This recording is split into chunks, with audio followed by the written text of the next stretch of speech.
KHOU 11 Investigates continues to follow the issues that plagued the Harris County elections back in November. We've been fighting for records to learn more about what went wrong and why there was a low supply of ballot paper at some voting locations. It has been quite a fight to get these records. At first, Harris County denied KHOU 11's request. Then the state ruled the records should be made public, but the county sued to block their release. Finally, KHOU 11 Investigates got some of what we asked for. Jeremy Rogowski joins us with the latest. The records do not answer the main question: how many voters were turned away because of paper ballot shortages? But as you'll see, they do reveal a lot about what was going on behind the scenes on Election Day. For the November election, Harris County had a real-time system to track the amount of ballot paper used. But it didn't work.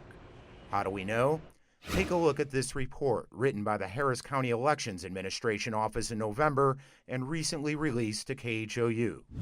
It says that tracking system was effectively unusable for ED Election Day because it ran at a fraction of its normal pace due to an overloaded volume of queries being run.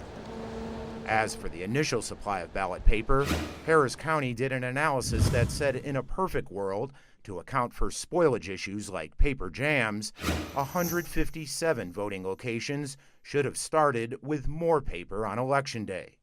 County election records show 47 of those got extra deliveries, but they do not include cases like this election judge told us. I had to send him to neighboring precincts that did have paper. Some election workers had to borrow from their neighbors. It basically became a game of survivor at that point. How many paper deliveries were there overall? There are records for 97 locations, but the county concedes some of its records are incomplete. Take this delivery log spreadsheet.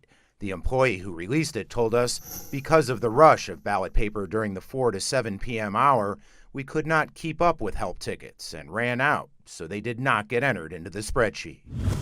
This graphic from Harris County shows that end-of-day voting rush. Below it reads, it can become a logistical near impossibility to make runs to locations which are overwhelmed by or after 5 p.m. Here's an example of that logistical mess. A technician arrived at 5:30 for more paper but wasn't dispatched out until 7:45.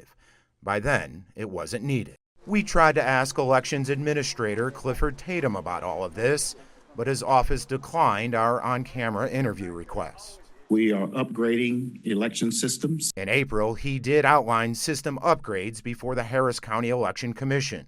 Those include software updates, improved ratios of call center operators and field technicians, a digitized inventory system for paper and equipment, and a ticketing system to track calls and issues more efficiently. We're able to dispatch those tickets.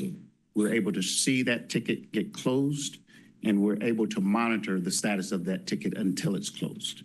Back to the main question, how many voters were turned away on Election Day? Again, none of the records we've received so far can answer that. However, the county referred us to a press release it sent out back in April. It said, based on an analysis of voter check-in times, a small fraction, approximately 3% of vote centers, actually experienced a gap in voting. Again, we're still waiting on some records we requested, including emails and text messages from Administrator Tatum around Election Day. Months later, Harris County has not released them. Back to you. Jeremy Rogowski, we know you'll keep working it. Thank you.